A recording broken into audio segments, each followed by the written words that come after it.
Welcome to Nightfall Narrative, where we explore the deep and often difficult truths found in the shadows of our own stories. The last time I spoke to my brother, he told me I was selfish for not giving him money to cover his rent again.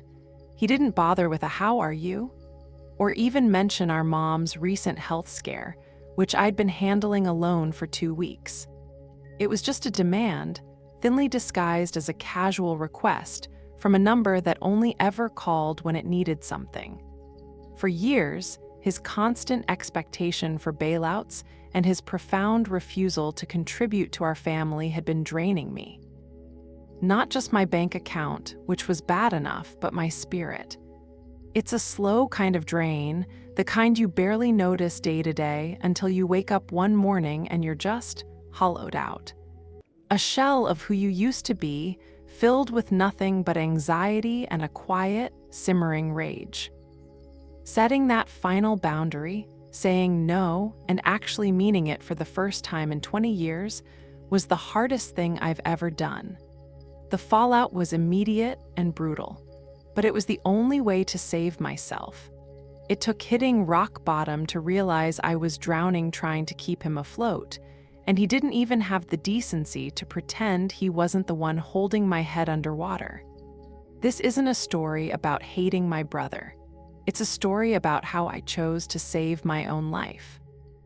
Let me tell you how it all fell apart, and how, in the wreckage, I finally found a peace I thought I'd never have again. It's a long one, but you have to hear it from the beginning to understand how deep the roots of this entitlement really went. It all started when we were kids, as these things so often do. Of course, I didn't see it as entitlement back then. It was just the way things were in our house.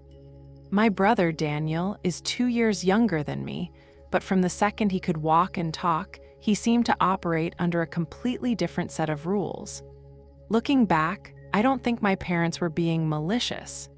It was more a mix of pure exhaustion and a quiet belief in those old-school family roles.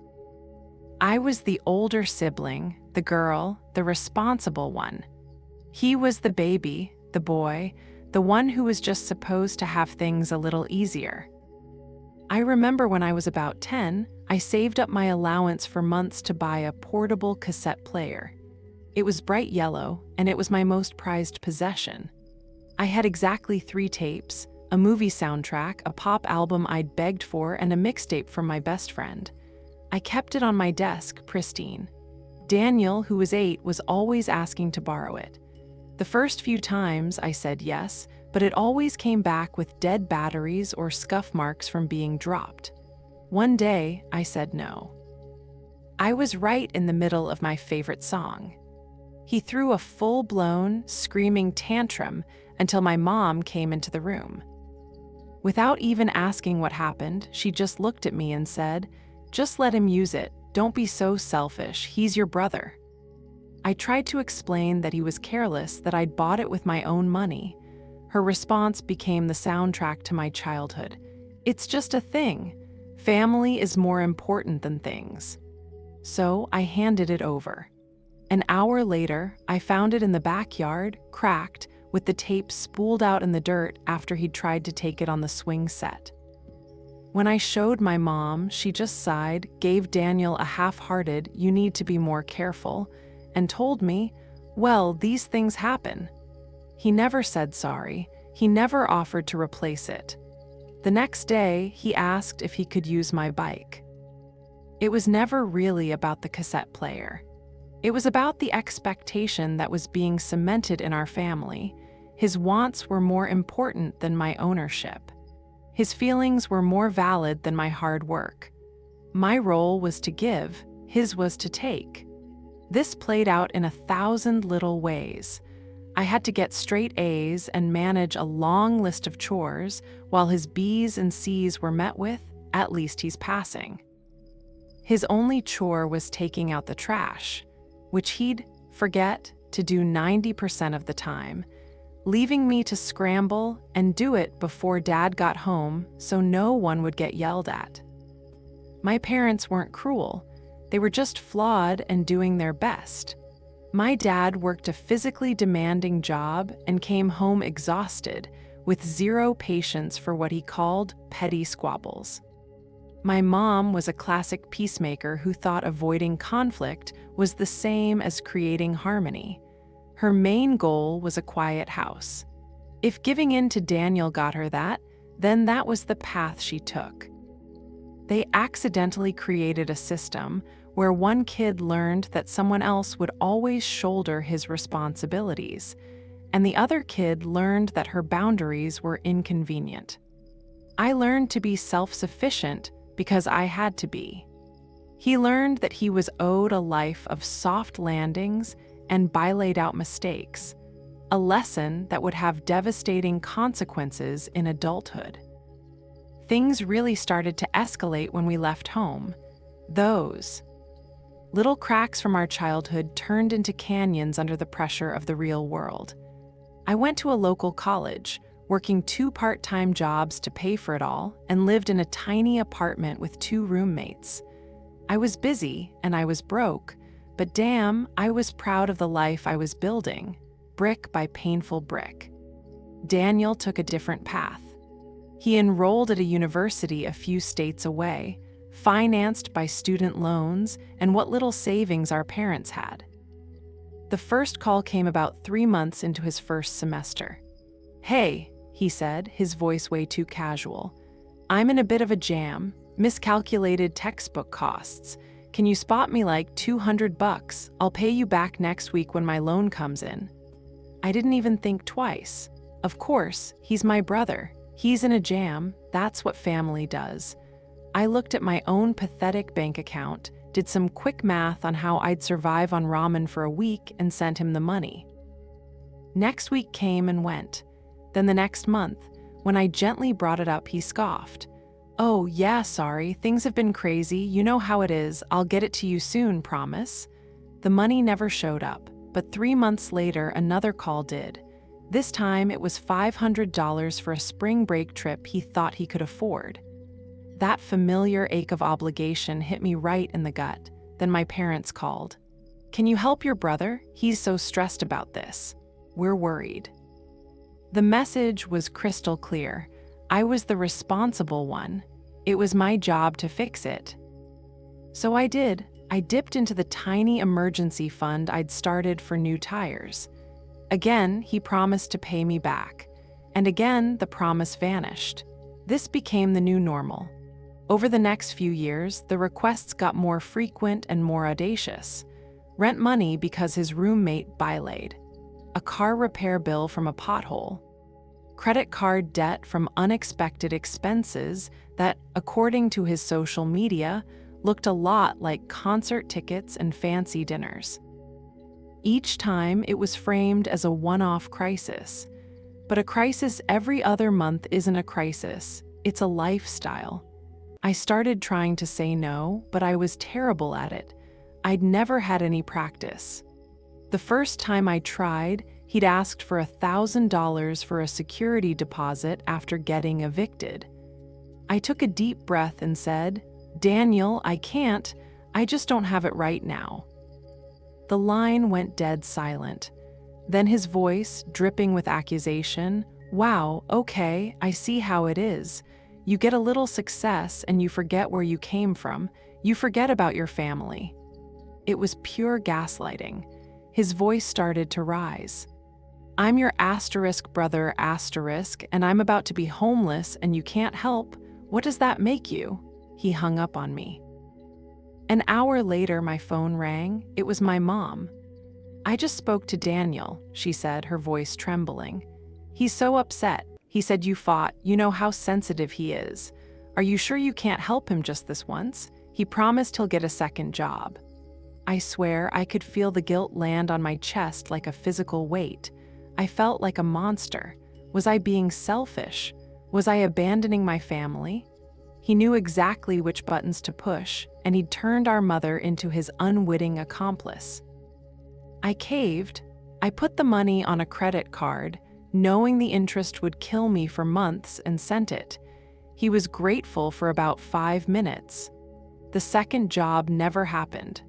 The pattern was now set in stone. I wasn't his sister anymore. I was his human ATM, and I was starting to realize it was a life sentence. Things got so much worse when our parents started to get older. Suddenly, the stakes were higher than just money. They were about time, effort, and basic human decency. Our dad's health was declining after a lifetime of hard labor, and our mom, while still sharp, was getting overwhelmed. Naturally, the caregiving responsibilities fell squarely on my shoulders. I lived closer.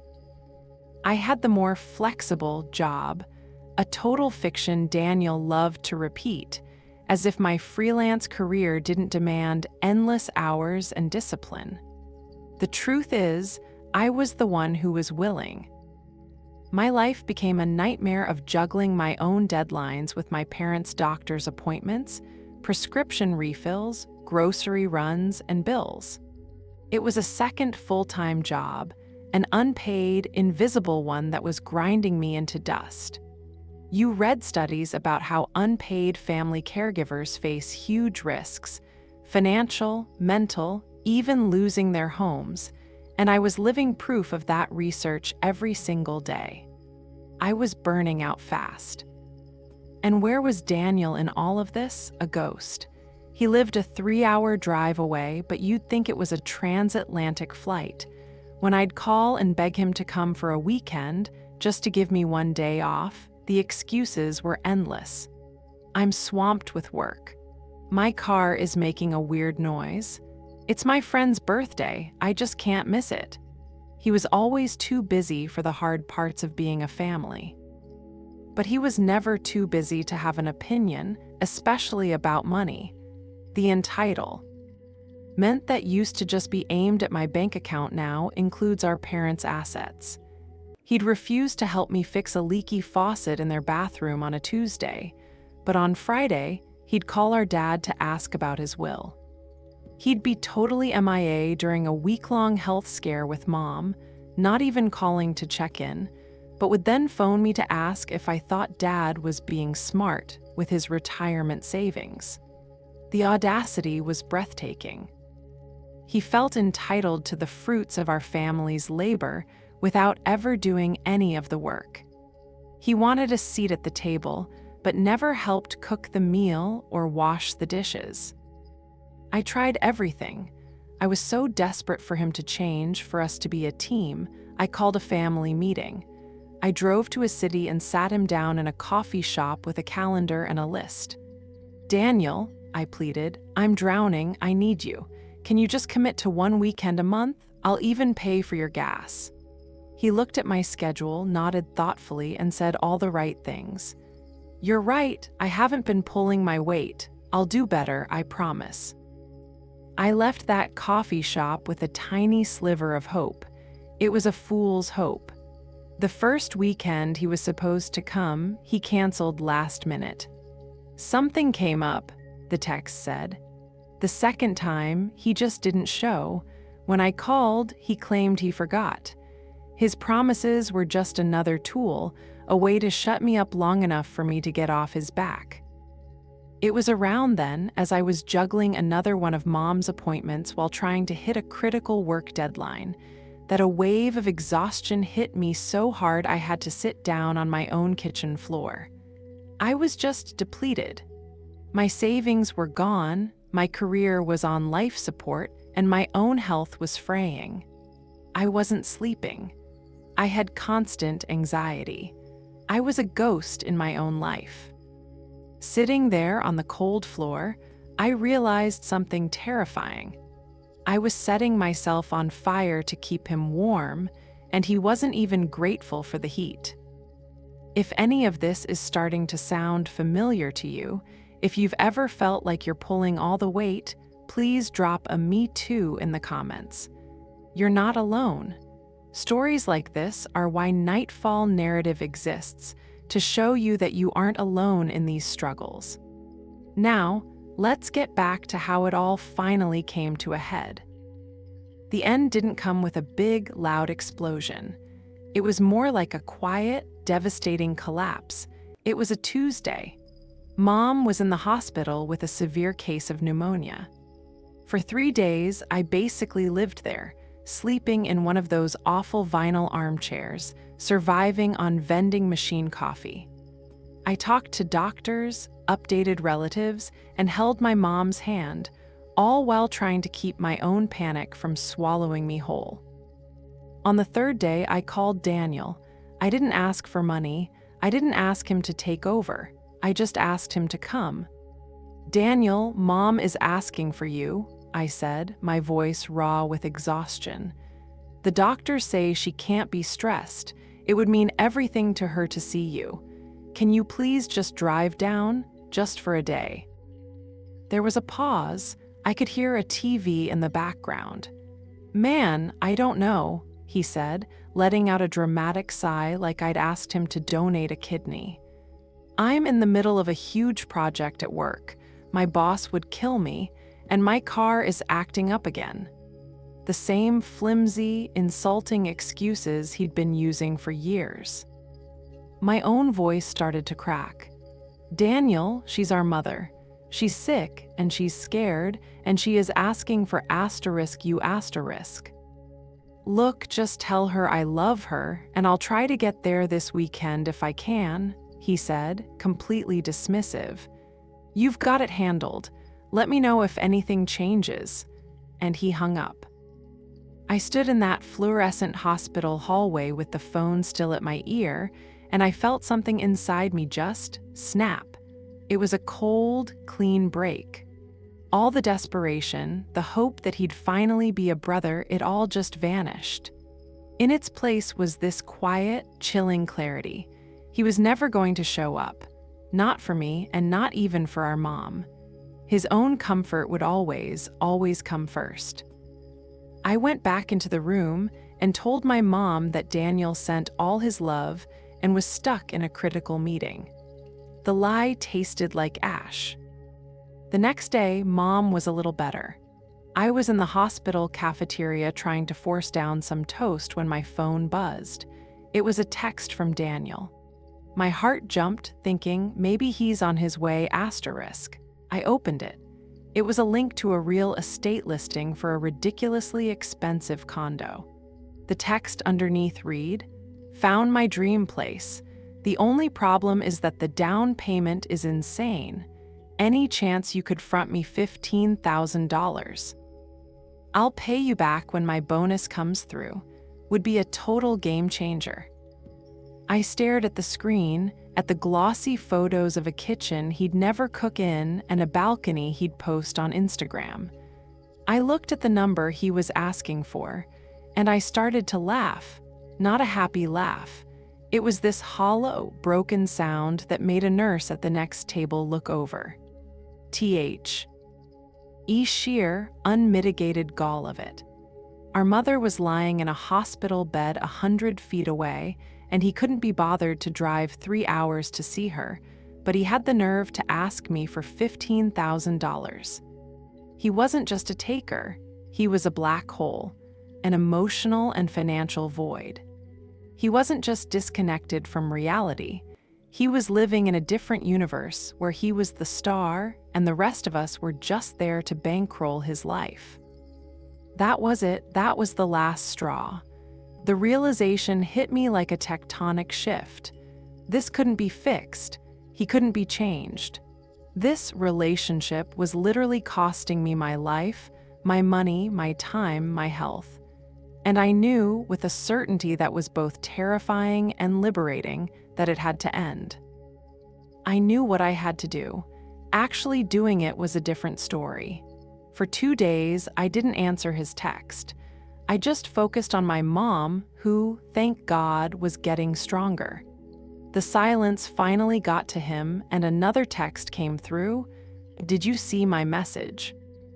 I knew this couldn't be a text conversation. It needed the finality of a voice. I waited until I was home, sitting in my own quiet living room. I took a deep breath and called him. He picked up, his voice bright and expectant. "Hey, so what do you think? Amazing place, right?" I let him finish. I didn't argue or try to justify myself. My therapist had taught me that I didn't owe him an explanation. He would just twist and use it against me. All I owed myself was peace. "Daniel," I said, and my voice was calmer than I ever thought possible. "No." There was a confused silence. "No? What do you mean no? You can't help at all, or?" "I mean no," I said again, hitting every letter. "I will not be giving you money for the down payment, and I will not be giving you any more money for anything, ever again. The bank is closed." The shift was immediate. The cheerful entitlement curdled into rage. "What are you talking about? Are you serious? It's a loan. I told you I'd pay you back." "We both know that's not true, Daniel," I said, my voice still steady. "This whole dynamic between us isn't healthy for me. It has to stop. I'm done." The explosion was predictable. "You're unbelievable," he yelled. "After everything I'm going through, you pull this? You are the most selfish, ungrateful person I have ever known. You'll regret this. Family is supposed to help each other." "You're right," I said softly. "Family is supposed to help each other." And then I hung up the phone. The hailstorm started immediately. A barrage of texts, each one more venomous than the last. They were a greatest hits compilation of his manipulation tactics, insults, guilt trips, and accusations. He called me a monster. He said I was abandoning the family. He said I'd always been jealous of him. Then, when I didn't answer, he started calling our relatives, spinning this story about his cold, heartless sister who turned her back on him. My phone blew up with calls from aunts and cousins, some concerned, others just plain accusatory. For a few days, the guilt was unbearable. I'd lie awake at night, his words echoing in my head. Am I a monster? Am I selfish? I second-guessed myself 100 times. It felt like I was severing a limb. But then I did something I should have done years before. I saved every single one of his vitriolic texts, not to be vindictive, but as a shield. Whenever that wave of guilt washed over me, whenever I started to doubt myself, I'd read them. I'd read the words of a man who showed zero concern for our sick mother, but was furious his supply line had been cut. They were my proof. This wasn't a family relationship. This was a one-sided, abusive transaction, and I was finally refusing to pay. It's been 2 years since that phone call. The first few months were the hardest. There was this gaping hole where Daniel and the chaos he created used to be. The silence was deafening. I had to navigate family events like a minefield, enduring cold shoulders from relatives who bought his story. The guilt didn't just disappear, it was a ghost that haunted me. But then, slowly, things started to change. I noticed it in small ways first. The knot of anxiety that used to live in my stomach began to loosen. I stopped dreading the sound of my phone ringing. I started sleeping through the night. All the energy I had been pouring into his black hole of need was suddenly mine again, and at first, I honestly didn't know what to do with it. So I focused on my parents. With Daniel out of the picture, I could care for them without that layer of resentment poisoning everything. My mom made a full recovery, and I could actually be present for her in a way I never could have been while also managing his latest manufactured crisis. Then I focused on myself. I took the money that would have gone to his next emergency, and I paid off the credit card debt from bailing him out. I bought myself those new tires. I started rebuilding my emergency fund. ND, for the first time in my adult life, I felt financially secure. It wasn't about being rich, it was about having agency.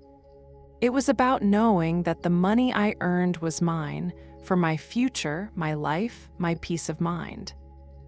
Walking away from my brother wasn't an act of hate. It was an act of survival. I had to choose between his comfort and my own life, and for decades I had chosen him. That final no was me finally choosing myself. It was the ultimate act of self-care. I realized my constant bailouts weren't helping him. They were stopping him from ever facing the consequences of his own choices. I don't know if he's changed. I hear through the grapevine that he's struggled, that he's had to learn some hard lessons. I truly hope he's found his way, but his journey is no longer my responsibility. My life isn't perfect now. There's a scar where my relationship with my brother used to be, but the constant, open wound is gone. The daily drain on my soul has stopped. I've rebuilt my life on a foundation of self-respect and firm boundaries. I'm no longer just a supporting character in someone else's drama. I'm the main character in my own story, and that is what saved my life. Let me be clear, prioritizing your own well-being is not selfish. It is necessary for survival. Setting boundaries with family can be one of the most painful things you'll ever do. But sometimes, when a relationship is causing you real, sustained harm, it's the only path to healing. You can't pour from an empty cup, and you are never obligated to set yourself on fire to keep someone else warm. Here at Nightfall Narrative, we believe in the power of sharing these difficult experiences. If you have a story you feel comfortable sharing, the comments section is a safe space. Your experience might be exactly what someone else needs to read today to feel a little less alone. Thank you for joining us for another Nightfall Narrative. If this story resonated with you, please consider sharing it with someone who might need to hear this message. Subscribe for more stories that navigate the darkness to find the truth. And please remember, above all else, you deserve peace.